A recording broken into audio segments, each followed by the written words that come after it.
முதலில் இந்த நேரத்திற்கான தலைப்புச் செய்திகளை பார்க்கலாம். அரசு பழங்குடியின உண்டு உறைவிட பள்ளியில் பயின்று ஐஐடியில் படிக்க தேர்வாகியுள்ள மாணவி ராஜேஸ்வரியின் சாதனைக்கு சல்யூட். உயர்கல்வி செலவு மொத்தத்தையும் தமிழக அரசே ஏற்கும் என்றும் முதலமைச்சர் மு.க.ஸ்டாலின் அறிவிப்பு. சேலத்தைச் சேர்ந்த மாணவி ராஜேஸ்வரிக்கு சென்னை ஐஐடியில் இடம் கிடைத்தது மகிழ்ச்சி அளிக்கிறது. உயர்கல்வியிலும் சிறக்க வாழ்த்துக்கள் என அதிமுக பொதுச் செயலாளர் எடப்பாடி பழனிசாமி எக்ஸ் தளத்தில் பதிவு. தூய்மை இயக்கத்தின் கீழ் மறுசுழற்சிக்காக குப்பைகள் தரம் பிரிப்பு. துணை முதலமைச்சர் உதயநிதி ஸ்டாலின் ஆய்வு.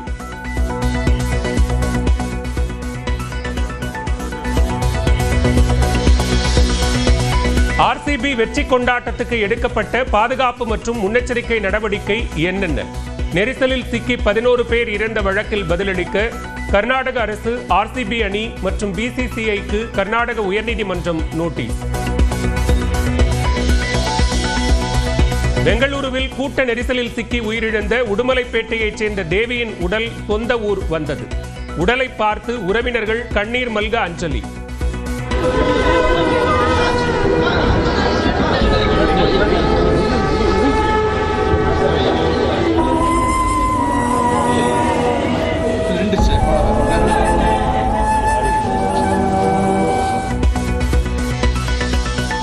பாமக நிறுவனர் ராமதாஸை சந்தித்து பேசினார் கட்சித் தலைவர் அன்புமணி. கட்சி வளர்ச்சிக்காக கிராமம் கிராமமாக சென்று பணியாற்ற அன்புமணிக்கு ராமதாஸ் அறிவுறுத்தியதாக தகவல். பாமக தலைவர் பதவியை தனக்கு வழங்க ராமதாஸிடம் அன்புமணி வலியுறுத்தியதாக தகவல். பதவியை கொடுக்க மறுத்ததுடன் கட்சி நிர்வாகத்தை தானே பார்த்துக் கொள்வதாக சொன்ன ராமதாஸ். ராமதாஸை குருமூர்த்தி மற்றும் சைதை துரைசாமி சந்தித்ததில் பாஜகவிற்கு எந்த தொடர்பும் இல்லை. கோவையில் நயினார் நாகேந்திரன் விளக்கம். பள்ளிகள் மற்றும் அரசு அலுவலகங்களுக்கு நாளை விடுமுறை என பரவும் தகவல் வதந்தி. மத்திய அரசு எந்த உத்தரவும் பிறப்பிக்கவில்லை என தமிழ்நாடு அரசின் தகவல் சரிபார்ப்பகம் விளக்கம். கோவையில் பள்ளி நிர்வாக இயக்குநராக இருந்தபோது நிதி முறைகேட்டில் ஈடுபட்டதாக குற்றச்சாட்டு. அதிமுக நிர்வாகி ஆற்றல் அசோக்குமார் மீது 3 பிரிவுகளில் கோவை மாவட்ட காவல்துறையினர் வழக்கு பதிவு. திருவள்ளூர் மாவட்டம் பெரியபாளையத்தில் உணவு செரிமானமாகாததால் உயிரிழந்த 14 வயது சிறுவன். ஒவ்வாமையால் தொடர்ந்து வாந்தி எடுத்த நிலையில் மருத்துவமனைக்கு அழைத்துச் செல்வதற்குள் உயிரிழந்த சோகம். சென்னை மெட்ரோ ரயில் 2ஆம் கட்ட திட்டத்தில் ஓட்டுநர் இல்லாத ரயில்களை தயாரிக்க 1538 கோடியில் ஒப்பந்தம். 32 ரயில்களை ஆல்ஸ்டாம் டிரான்ஸ்போர்ட் இந்தியா நிறுவனம் தயாரித்து வழங்கும். மணிரத்னம் இயக்கத்தில் கமல் சிம்பு நடித்துள்ள தக் லைஃப் திரைப்படம் வெளியானது. உற்சாகத்துடன் கண்டுகளித்த ரசிகர்கள்.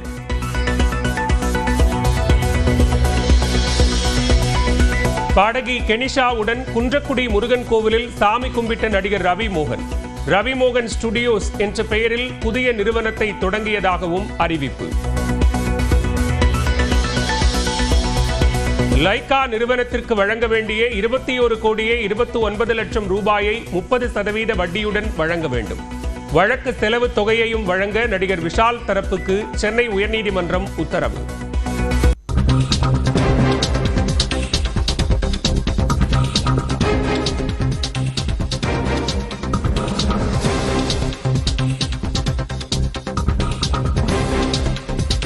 தற்போதைய அண்மை செய்தியை பார்த்துக் கொண்டிருக்கிறோம்.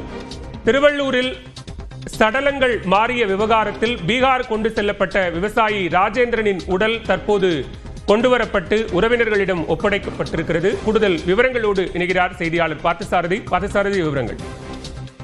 அதாவது திருவள்ளூர் மாவட்டம் திருத்தணி அருகே விவசாயி கூலி தொழிலாளியான ராஜேந்திரன் கடந்த 3ஆம் தேதி விஷம் அருந்தி அவர் மருத்துவமனைக்கு சிகிச்சை கொண்டு வந்து அவர் உயிரிழந்தார். அவரது சடலம் திருவள்ளூர் அரசு மருத்துவக் கல்லூரி மருத்துவமனையில் உள்ள உடற்கூறாய்வில் வைக்கப்பட்டிருந்தது.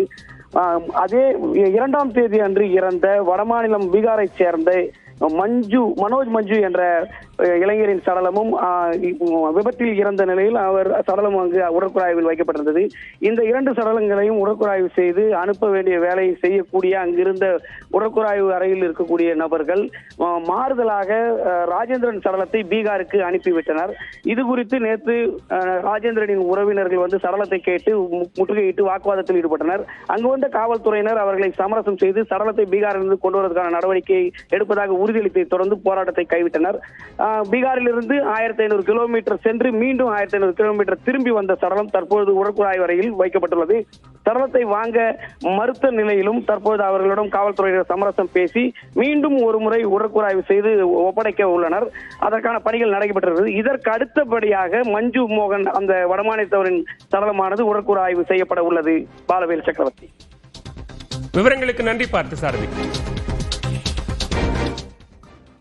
பெங்களூருவில் ஆர்சிபி வெற்றி கொண்டாட்டத்தின் போது ஏற்பட்ட நெரிசலில் சிக்கி உயிரிழந்த உடுமலையைச் சேர்ந்த பெண்ணின் உடல் சொந்த ஊருக்கு கொண்டு வரப்பட்டது.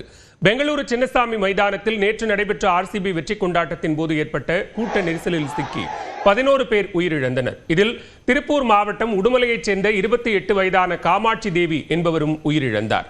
பெங்களூரு ராமமூர்த்தி நகரில் தங்கி ஐடி நிறுவனத்தில் மேலாளராக பணியாற்றி வந்த அவர் நண்பர்கள் அழைத்ததால் ஆர்சிபி வெற்றி கொண்டாட்டத்தை காண சின்னசாமி மைதானத்திற்கு சென்றதாக கூறப்படுகிறது. இந்நிலையில் கூட்ட நெரிசலில் சிக்கி தவித்த அவர் மூச்சு திணறி பரிதாபமாக உயிரிழந்தார். இந்நிலையில் பிரேத பரிசோதனைக்கு பிறகு அவரது உடல் பெற்றோரிடம் ஒப்படைக்கப்பட்டது. இதனையடுத்து சொந்த ஊரான உடுமலை அருகே மைவாடி கிராமத்திற்கு கொண்டு வரப்பட்டது. உறவினர்கள் மற்றும் பொதுமக்கள் கண்ணீர் அஞ்சலி செலுத்தினர்.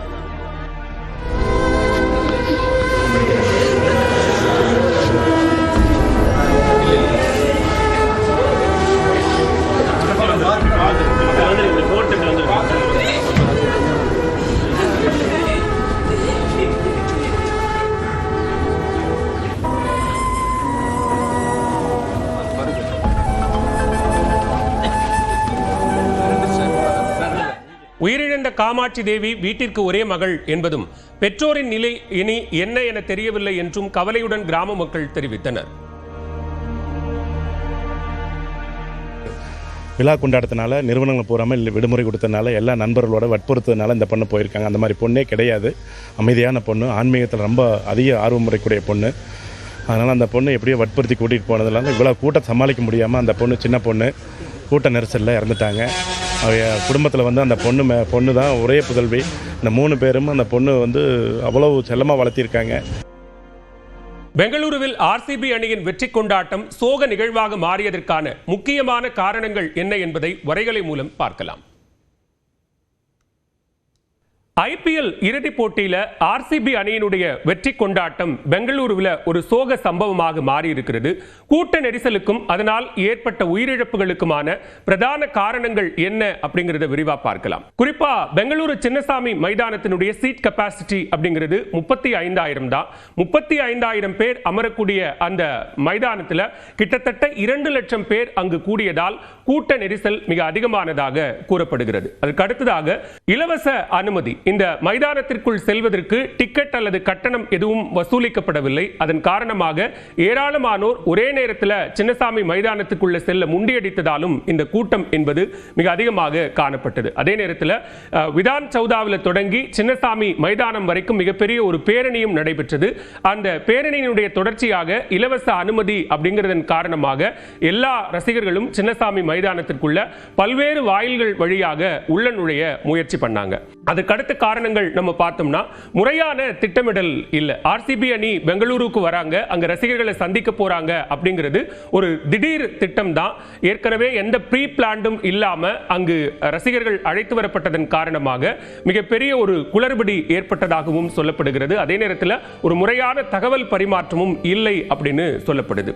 அதே நேரத்தில் மொத்தம் 20 வாயில்கள் சின்னசாமி மைதானத்தில் இருக்கு. அதுல 12ஆம் எண் வாயில் அப்படிங்கிறது ரொம்ப சின்ன கேட்.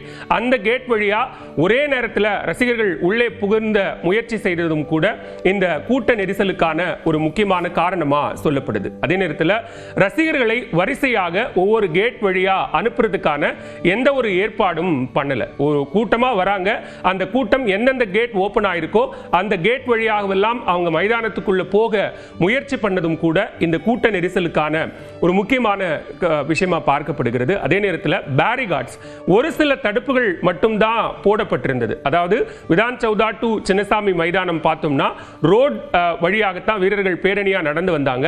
அங்க ரொம்ப கம்மியான பேரிகார்ட்ஸ் தான் போடப்பட்டிருந்தது. அந்த தடுப்புகளையும் கூட தாண்டி அதையெல்லாம் தள்ளி விட்டுட்டு தான் ரசிகர்கள் மைதானத்திற்குள்ள வந்தாங்க அப்படின்னு சொல்றாங்க. அது மட்டும் இல்லாம 2 லட்சம் பேர் அங்க ஒரே நேரத்தில் கூடின நிலையில காவலர்களினுடைய எண்ணிக்கை அப்படின்னு பார்த்தோம்னா 5000 காவலர்கள் தான் இருந்தாங்க.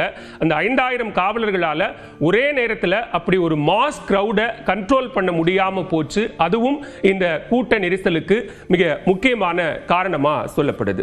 இந்த காவலர்கள் எண்ணிக்கை அப்படிங்கிறது ப்ரீ பிளான்ட் இல்ல, ஏன்னா இவ்வளவு கூட்டம் அங்க கூடும் அப்படின்னு எதிர்பார்க்கல. அதன் காரணமாகவும் அந்த காவலர்கள் தொடர்பான விஷயத்துல ஒரு ப்ராப்பர் பிளானிங் இல்ல அப்படின்னு சொல்லப்படுது. அதுக்கு அடுத்ததா ஆம்புலன்ஸ் இல்ல. ஒரே நேரத்தில் அவ்வளவு பேர் அந்த ஸ்டாம்பேட்ல மயக்கம் அடைஞ்சாங்க. அவர்களை கொண்டு போறதுக்கு இமீடியட்டா அங்க எந்த ஆம்புலன்ஸும் இல்ல. அதே நேரத்தில் பக்கத்துல எந்த மருத்துவ உதவி மையங்களும் இல்லை அப்படின்னு சொல்லப்படுது. பாதிக்கப்பட்டவர்கள் உடனடியாக தனியார் வாகனங்கள் மூலமாகத்தான் அருகில் இருக்கக்கூடிய பவுரிங் மற்றும் வைதேகி மருத்துவமனைகளுக்கு அழைத்து செல்லப்பட்டார்கள்.